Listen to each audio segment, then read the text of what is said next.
Hi guys, I'm Bri. And I'm Alli. This is Offscript. If you think about it, books are potential scripts for movies. When this adaptation happens, typically it's disappointing because they went off script. In this series, we will be talking about how off script they went.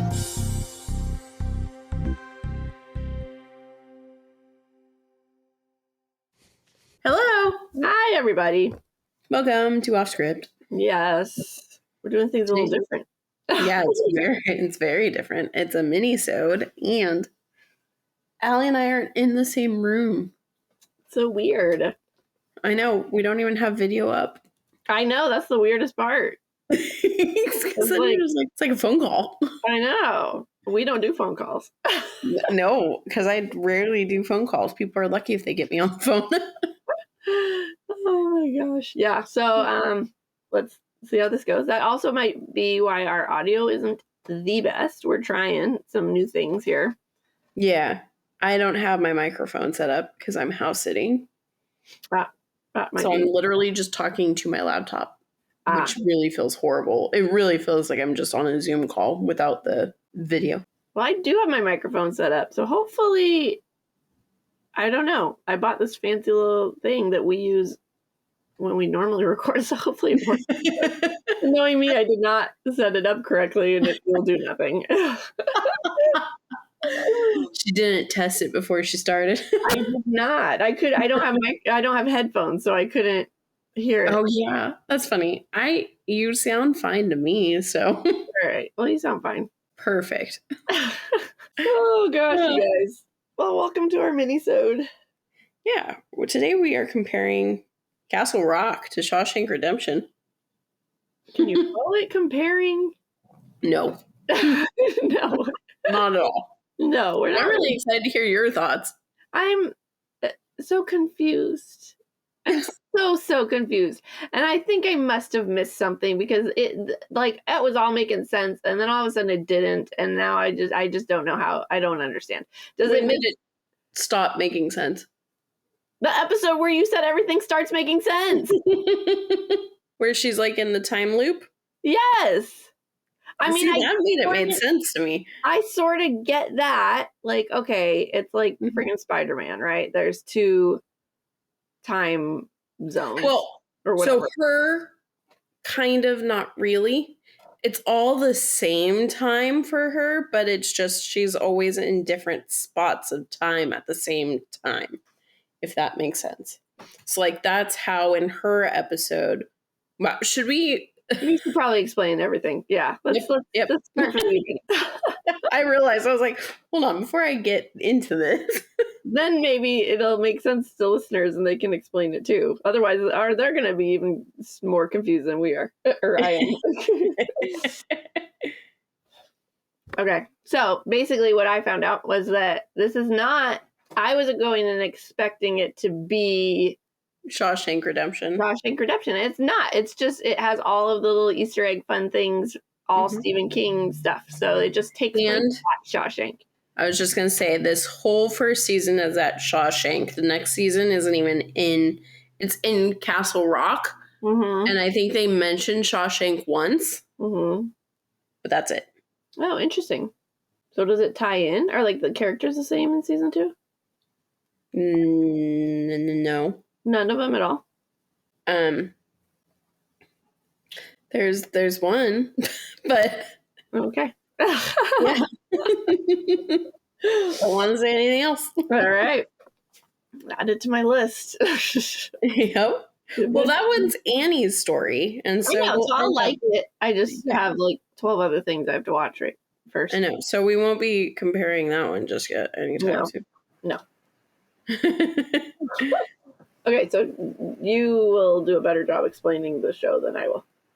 Okay, so you start out, and the warden at Shawshank kills himself, and the new warden comes in, finds out that the old warden has basically left a whole entire section of the prison empty for God knows how long, for whatever reason.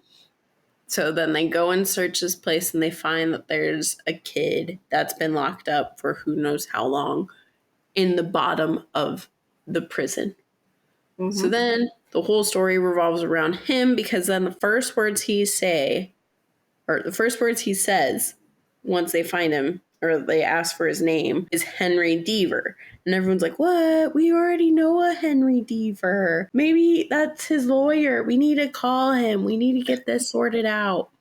So then they get Henry Deaver on board. Then Henry Deaver comes home. His mom's got Alzheimer's and she's living with an old cop that's not his dad. Because Henry also, when he was 11, he went missing for like a month and a half. No one could find him. No one knew what was going on. He went into the middle of the woods with his dad. His dad died and he went missing. Right?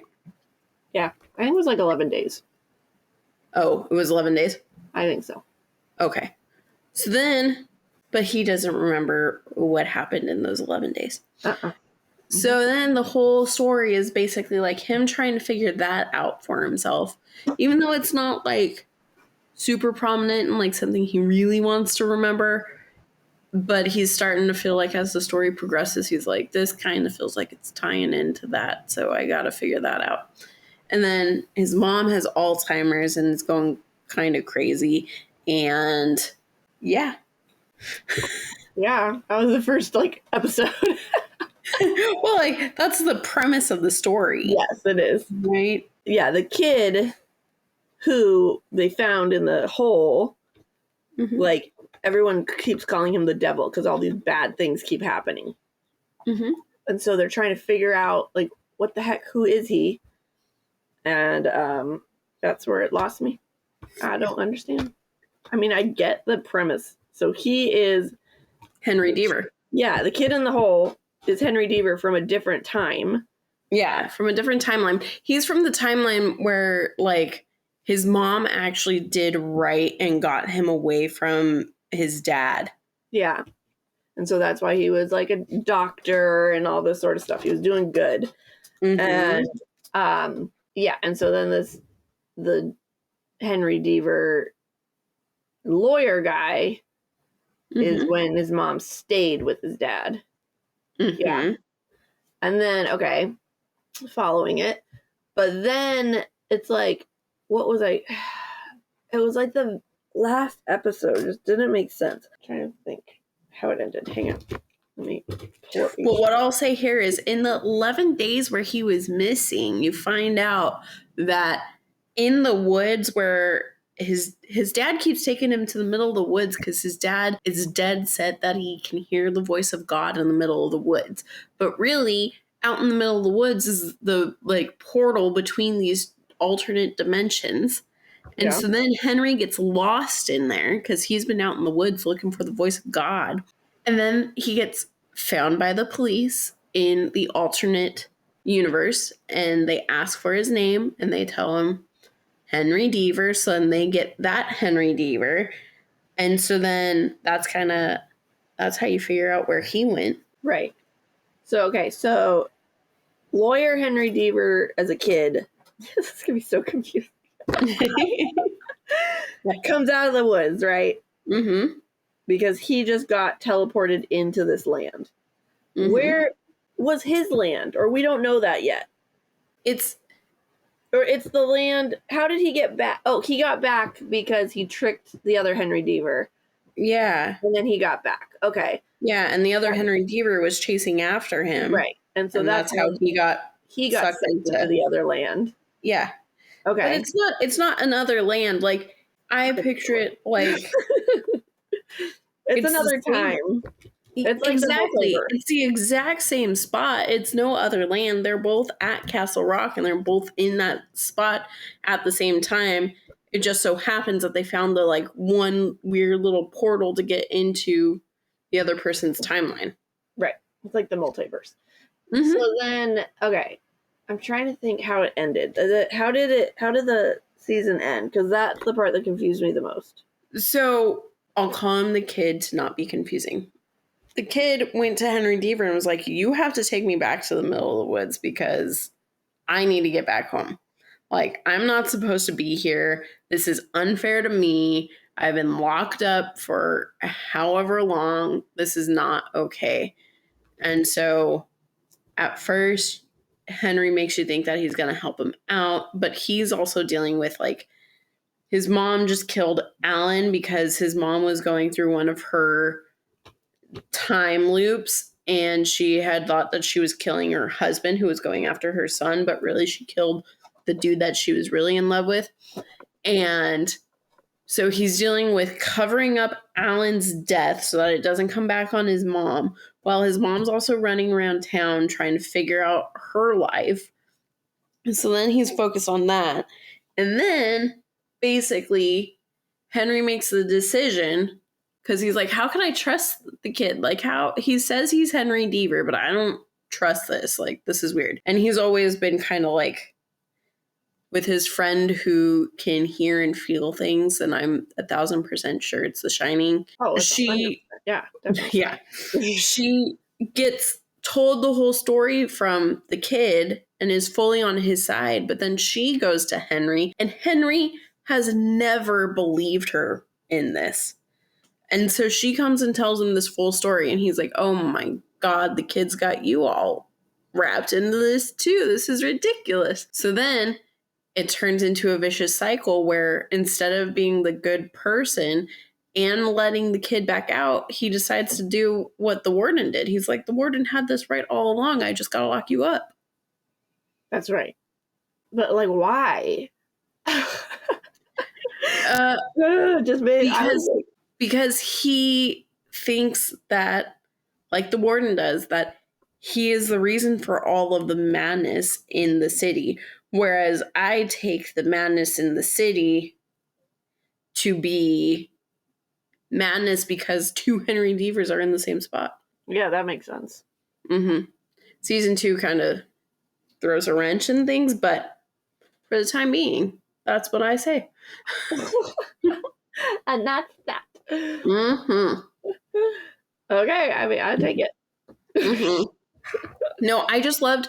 So, I loved episode 7 when I really thought it was episode 8, but it's the mom's episode where she just keeps going from one time to the next time to the next time, and I just loved how she kept like going back to places to figure out like, oh, I need the gun.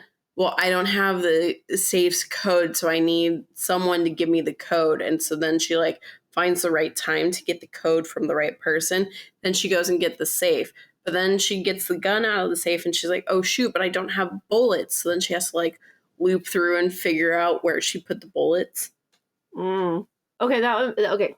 In that episode, that got me convinced that the kid was like a reincarnated of her husband. Yeah. So that's what it was supposed to pretend to be in that episode. Like I wasn't like way off the mark. No, I think probably because in alternate timeline, he's his son. So he probably looks like young ex-husband. So in her mind, she's like, oh shit, he's back. Okay. And then he just knew the code and everything like that because he was their kid. Okay. I'll take it. Mm-hmm. I do love though. Oh my gosh, this was confusing. So the guy who plays Alan is super old, right? Mm-hmm. So to make him look younger, they had to cast someone else. But they didn't do that for the mom. Like, right? Understand, because she's the gal who played Carrie, right? So like, how cool to have Stephen King, like all that. Plus, I think the reason they do that too is because it's her in this time. It's not her going back and being young her. It's Alzheimer's her going through all these loops. And so to her, she is physically there at those times. Okay. It was just weird because she's talking to like this guy like 40 years younger than her. And I'm like, Yeah. It is kind of weird. But to me, it helps because I feel like it would also then get confusing if you're not following her. And then we just keep getting jumped to like different girl. Yeah. Okay. I guess. Like it made sense in her episode. Was that the only time that she went back in time? was her episode, or were there other ones? Like her episode, it made sense because, like you said, she is her. We're following her. But in like different flashback episodes or moments in different episodes, that's when I was like, that's a little odd. But I don't think they ever flashed back with her. Okay. I don't know what I'm thinking. Maybe it's except for in her episode. Okay. Because the whole time, her whole story is supposed to confuse the shit out of us because, like... Success. Yeah. Well, and, like, we get that she has Alzheimer's, but, like, there's certain things and certain times where she, like, would leave the room and totally just forget everything. So then it was even more like, wait a minute, what is going on? And then my favorite part of that episode is then you get to see those scenes where you're like, what the hell was she doing?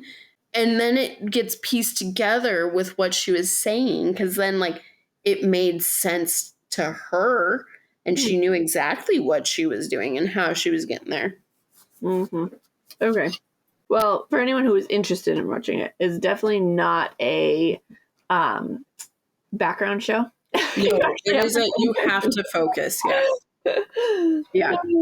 So, very much could be why. I mean, I both seasons most of the time. Yeah. But there was a couple where I was trying to do other off-script stuff, and that clearly... Yeah.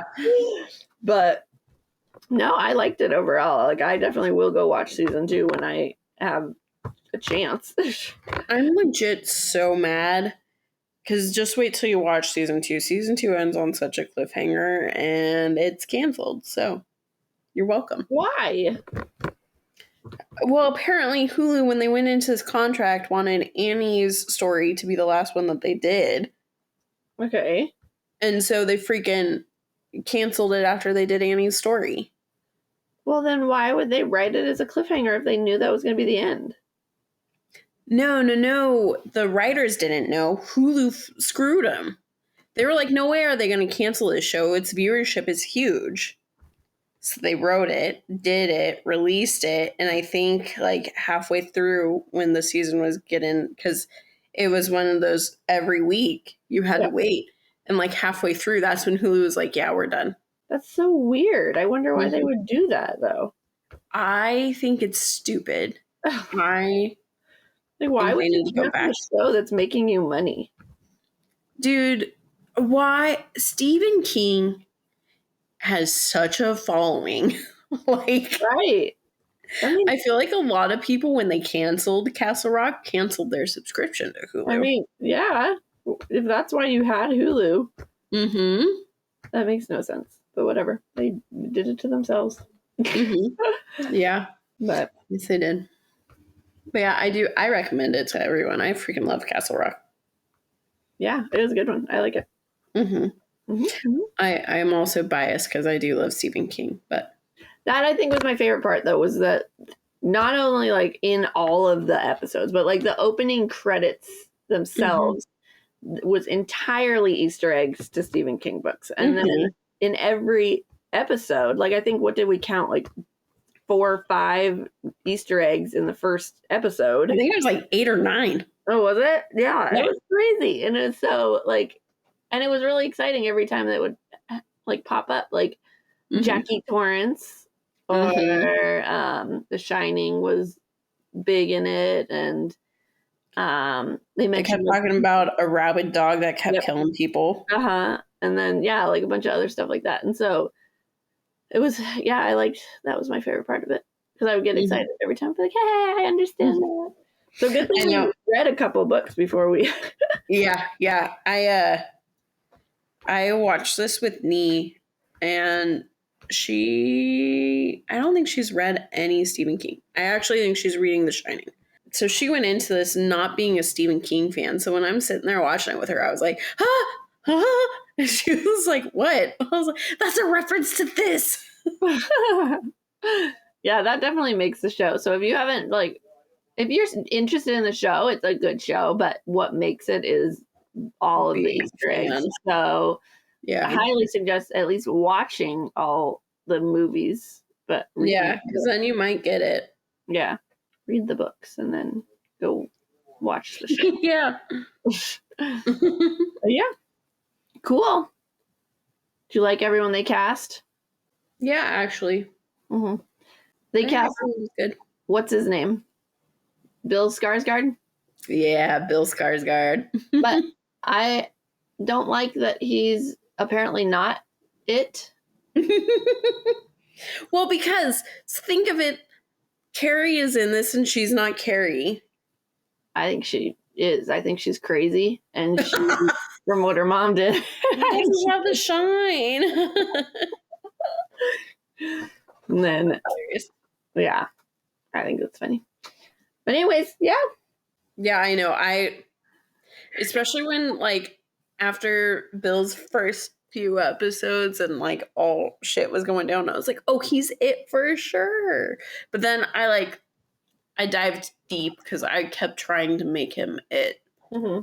And the further and further I went, I was like, oh no. Because, like, I actually think one of the things is in the next season, the next season takes place at the time when he's in Derry, or when it is in Derry, terrorizing the kids again, or the adults or something. Mm-hmm. I was like, oh, so it doesn't match timeline wise. I mean, it also kind of debunked itself once we found out who he was, Henry Deaver. Yeah. Yep. But I don't know. It was fun because it was like he was trapped down there for 27 years and then he was free, which is how long it goes in between. Mm-hmm. So I don't know. It all fit. I mean, it does, but also it's never trapped like somewhere we can physically see it. Never know. It like goes back to its home planet. So weird. Okay. Did you get the book? I do. I have the book. Oh, sweet. All right, guys. So just like for Percy Jackson, the Lightning Thief. Well, first, okay, share some thoughts. We're going to do a whole episode, minisode on whatever it's called, on the show. But you started it? Yeah, I started it with John because I was so excited. We finished our show we had started, so we needed a new show.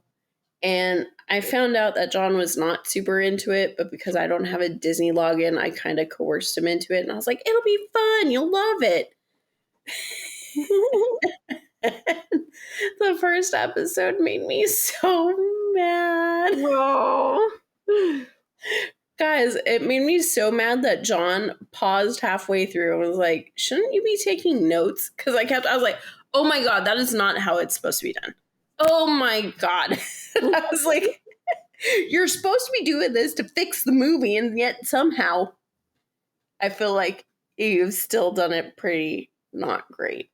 That's so funny. I'm excited to watch it because I enjoy these series really a lot, but it's not one of your books. You're like, yes. I mean, because I thought the movie was good. I mean, not comparing wise, obviously, but yeah. So I'm interested. Enjoyable. Yeah. I will say the only thing that's good about it. Well, first off, I was so pissed before the Fury fight on the field trip. Mm-hmm. Chiron doesn't come into the fight. It happens on the sidewalk, which makes it. Oh, yeah. John was like, "Why is no one freaking out about this?" And I was like, they should be. Right? The mist would cover it, but not this well. God. And right before that, like, Percy's doing notes or something, and that's when Chiron gives him the pen. And it's like, here, you'll need this. Like, cool. So this pen you just gave him, once he uncaps it to write, it's going to turn into a sword. That's so interesting, especially since Rick Riordan wrote it. That's what's making me so frustrated. Like, that happened. At least the pen is a ballpoint pen with a cap. The next episode, I was like, okay, I gotta give it like, first episode might be off. Like, maybe they just had to rush it for some reason. I don't know. Next episode, maybe it was the same episode. I can't remember. But it gets to, he's on his trip with his mom, right? Mm-hmm. Mm-hmm. And I was like, oh, good. We get the Montauk trip. This is good. But then his mom starts telling him how he's a demigod and how she fell in love with a god and all this shit. I was like, oh, hold the phone, lady. I was so mad. So yeah, I'll have a ton of words when we get there. Well, stay tuned. Oh my gosh, that's funny. Yeah. All right. Well, with that, just like last minisode, we have some activities, but this time it's for Sea of Monsters.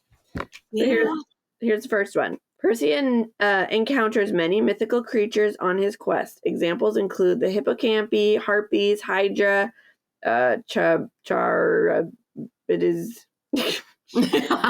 Sure. I can't even help you because I'm not with you, so I can't read it. That's okay. A mythical creature. Using the descriptions in the text, draw one of these creatures. Can't do that. Next, okay. Look at this one's draw two. Draw a map of the East Coast of the United States. Be sure to include real places like New York and Miami, and mythical ones like Camp Half-Blood and the Sea of Monsters. Your map. Okay. Look at the number 3. This is the last one, so this might be a bust. Look at the list of names below. On a blank line next to each Half-Blood's name, write the name of his or her immortal parent. See how many you can remember. Oh my gosh. Okay, Percy. Poseidon. Annabeth. Athena. Luke. Hermes. Clarice. Ares. Chiron. Cronus. And Talia. Zeus. Good job. Thanks. You're welcome. That was the whole activity. So good. Here, let me see. Oh, I will say, the last episode of the Percy Jackson show that I watched, I got a peek of Hermes. And man, oh man, I wish they cast Lynn as Hermes. There, that might turn it around for you. Possibly. Maybe that'll make up for all the other stuff. Maybe. But the fact that he's in it too, in the first one when he's not supposed to be. But then it made sense why he was in it in the scene that he was in. I was like, oh, okay. I'm here for this. Okay. Well, that's good. Yeah. I'm trying to read some of these circle questions. See if any of them work. Late in the book, Chiron tells Percy, Tyson, and Annabeth that they are all true heroes. Choose a moment from the quest when you think Percy, Tyson, or Annabeth acts heroically. I think Percy would have to be when he saves Annabeth from the sirens. Yep, because he has to dive in the water too with her. Yeah. Swim towards it. Mm-hmm. Yeah. Annabeth, I think when she distracts the Cyclops, like calling out to him. Oh, yeah, because she doesn't want to be there. Uh-huh. Mm-hmm. And then Tyson when he comes back and saves them all. Good job, Tyson. Tyson the whole time because he doesn't want to be on that damn thing.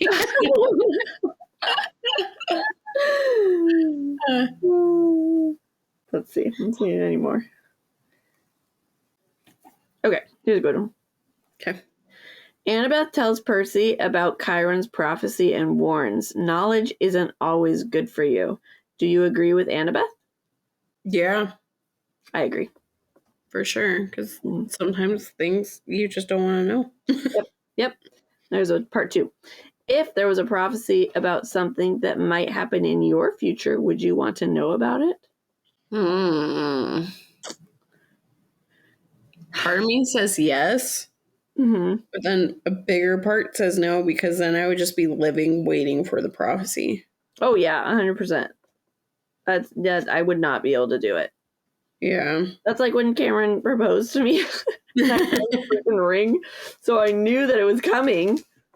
Yeah. Every single thing we would do, I'd be like, is today the day? Is today the day? It was exhausting. I would never want to do that again. So that I feel like exactly prophecy. And then it could be something bad. Yeah. Yeah, that's the other part of it. Like you will die at 16. Yeah, you don't want to live your life in fear of that day then. Right. Here, I got a couple more. Nope. That's it. That's what happens when we read children's books. I know. It's like, what does Percy Jackson say his favorite place in the world is? These are just like, find it in the book. Did you remember the book? Yes, exactly. You're going to have to take an AR test on it now. That's what those questions basically are. AR questions. Man, oh man. Okay, cool. Cool beans. All right. Okay. Well, guys, if you don't follow us on social media, we are, 8 states away from being all over the entire U.S.? I know. What were our 8 states? Do you remember? No, I think it's 9 states. Oh, is it 9? I know we need Delaware. DC was one of them they counted.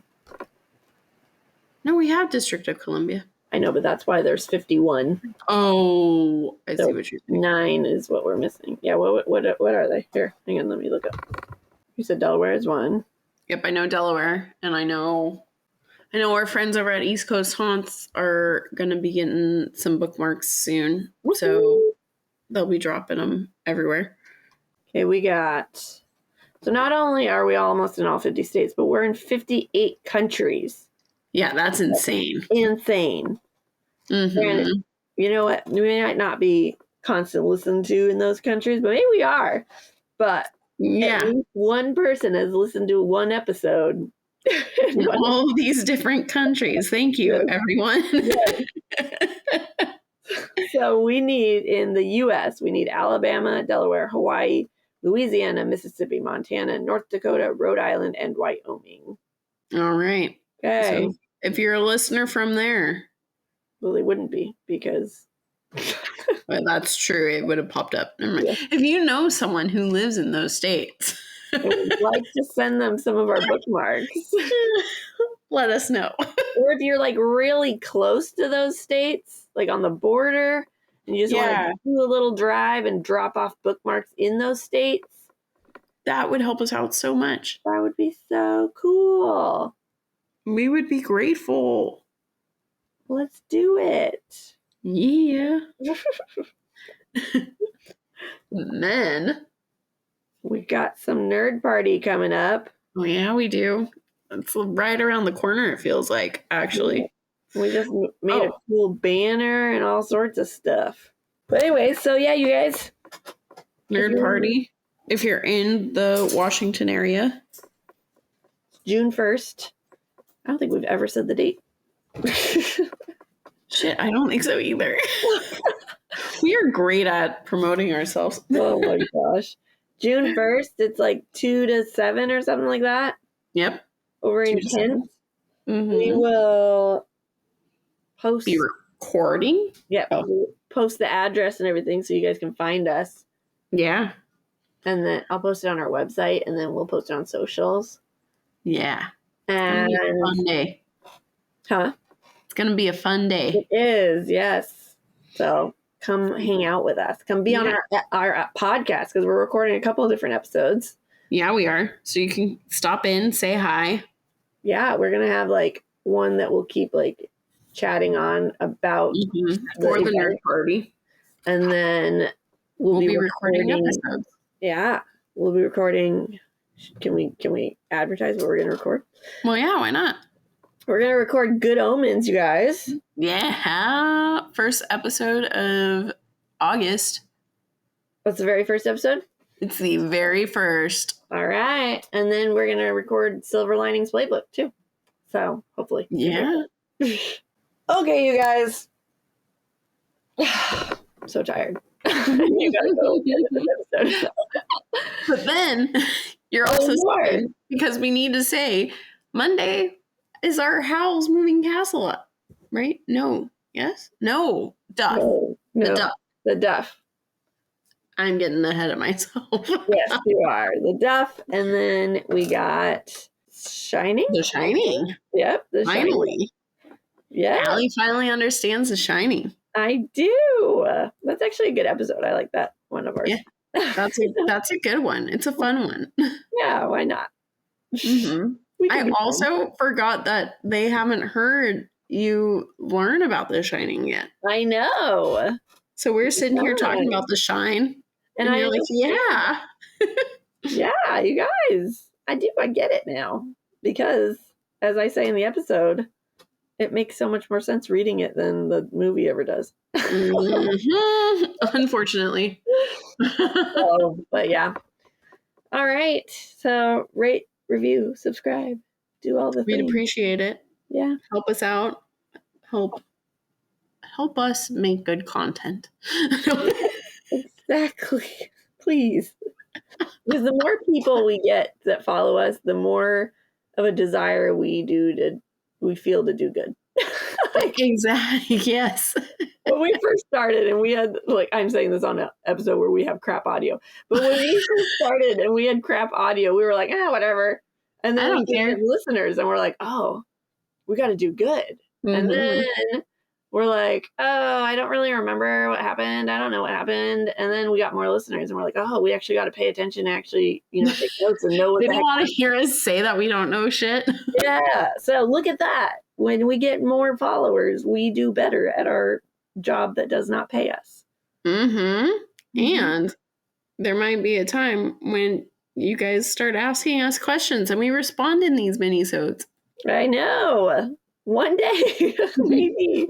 That's what I'm hoping for. I know. We're trying to get better also at responding on social media, like to every post. So that's a work in progress.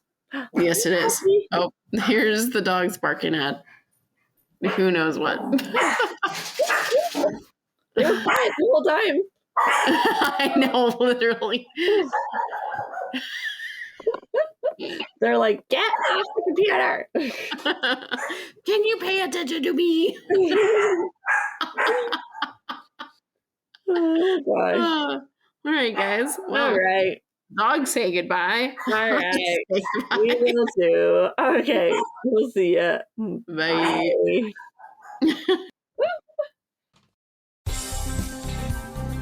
Thanks for sticking with us. We hope you enjoyed it. If you did, we would greatly appreciate it if you gave us 5 beautiful stars, reviewed, and subscribed. You can also follow us on Facebook at Offscript, on Instagram at Offscript Podcast 21, and on TikTok at Offscript_pod. Shoutouts to Madame Shen Creations for our adorable logo art. And Adam Daniel for our incredible theme song. And to Creative Cinephile Productions for producing our podcast. See you next time.